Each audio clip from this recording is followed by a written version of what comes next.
Masih di CNN Indonesia News Update, jumlah kasus positif COVID-19 di Indonesia terus meningkat. Upaya kontak tracing atau lacak kontak juga terus dilakukan sebagai salah satu upaya untuk mengantisipasi penyebaran virus corona.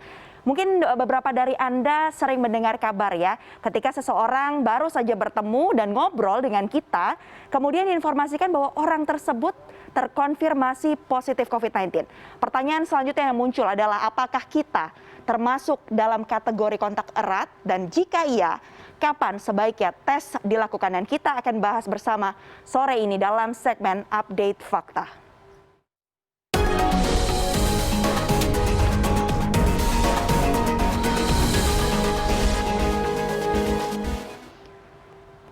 Ya, kita akan bahas bersama kondisi apa saja yang membuat kita masuk dalam kategori kontak erat sehingga harus menjalani tes tersebut. Ini dia kontak erat, lalu kapan harus periksa.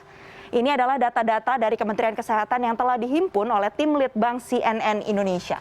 Ini dia, yang pertama adalah ketika Anda melakukan tatap muka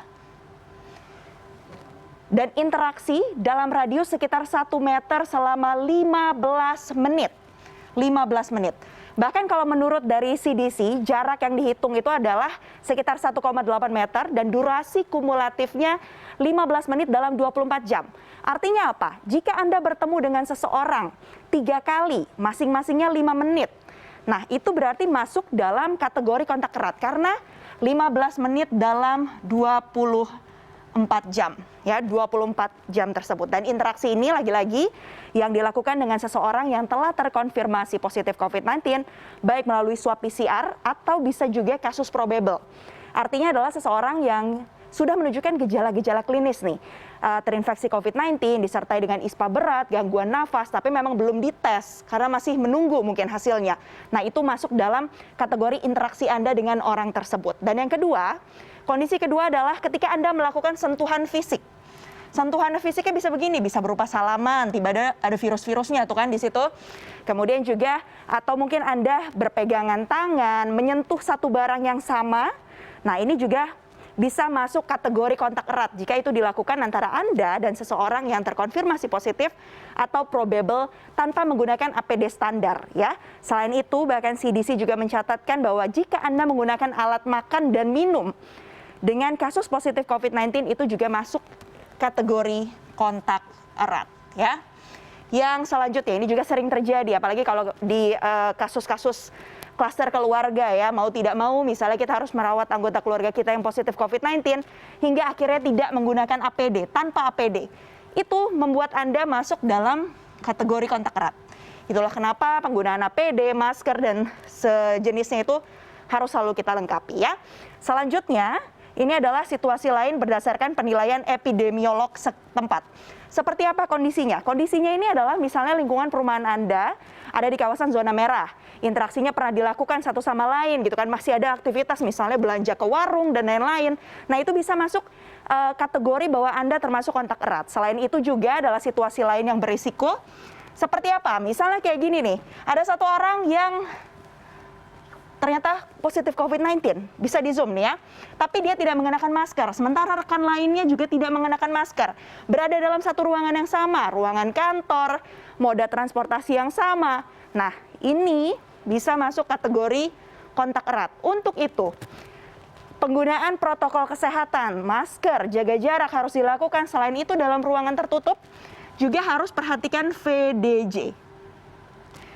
Ini adalah ventilasi ruangan, sirkulasi udara, kemudian durasi Anda berada dalam ruangan tersebut, interaksinya hanya boleh 5-15 menit. Kalau lebih dari itu, meetingnya dilakukan secara online saja, kemudian juga jarak. Jadi harus diatur jaraknya, orangnya ada berapa dalam satu ruangan, juga harus diatur bersama. Kalau tadi sudah tahu apa yang masuk dalam kategori atau kriteria kontak erat, lalu bagaimana dan kapan harus melakukan tes? Kapan harus tes? Tesnya bisa dikategorikan yang pertama adalah PCR. PCR bisa Anda lakukan 8 hari setelah Anda terpapar. Ya, jadi lagi-lagi ketika Anda sudah terpapar atau merasa terpapar, berinteraksi, masuk dalam kontak erat, 8 hari setelahnya harus melakukan PCR. Tapi kalau ada gejala, Anda melakukan tes PCR 3-5 hari setelah gejala pertama muncul. Kemudian untuk tes antigen, ini adalah 5 hari setelah terpapar tanpa gejala dan 1-5 hari setelah muncul gejala. Yang pasti lagi-lagi sebelum melakukan tes ini, setelah Anda yakin bahwa Anda adalah kontak erat, yang ideal adalah Anda harus melakukan isolasi mandiri bagi diri Anda. Itu adalah untuk mengantisipasi bahwa adanya hasil false negatif atau false positif ya. Lagi-lagi yang harus diingatkan adalah hasil tes itu bukan berarti Anda bebas dari COVID-19. Karena apa? Oke, mungkin setelah Anda tes hasilnya negatif, itu berarti saat itu Anda terbebas atau tidak terinfeksi COVID-19. Karena yang harus diingat adalah hasil tes, baik itu PCR, antigen, itu adalah hasil bagaimana Anda saat itu. Jadi saat dilakukan tesnya itulah hasilnya. Tapi kalau setelah merasa negatif lalu Anda merasa abai, langsung lepas masker, tidak mau jaga jarak, nah itu harus diwaspadai. Karena lagi-lagi itu tidak sesuai dengan protokol kesehatan. Ini harus Anda terapkan kembali meskipun sudah divaksin. Jangan lupa untuk terus menerapkan protokol kesehatan ya. Apapun hasilnya harus selalu menerapkan protokol kesehatan dan jaga kondisi fisik serta imun Anda.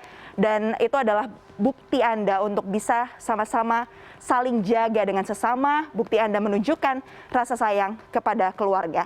Tetap sehat dan tetap terapkan protokol kesehatan.